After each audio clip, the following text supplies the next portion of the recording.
योगाला बाधक असलेल्या तत्वांबद्दल आपण बघत होतो. आज पुढचं तत्व प्रजल्प. प्रजल्प म्हणजे काय? तर अधिक बोलायचं, म्हणजे सारखी बडबड करत राहायची.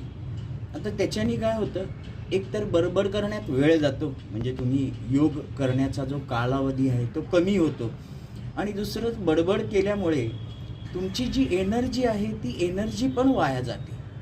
त्यामुळे अधिक बोलणं हे योगासाठी बाधक तत्व आहे. आपल्याला वाणी दिली आहे म्हणजे बोलायला पाहिजे, पण मोजकं. आपल्याला जेवढं गरजेचं आहे तेवढंच बोलायचं. आणि ज्यांना खूप बोलावंसं वाटतं फार, तर त्यांनी जास्तीत जास्ती ध्यान करायचा प्रयत्न करा. म्हणजे हळूहळू आपली ती जास्त बोलायची सवय ही कमी होईल आणि प्रजल्प हा बाधक तत्व राहणार नाही. हरि ओम.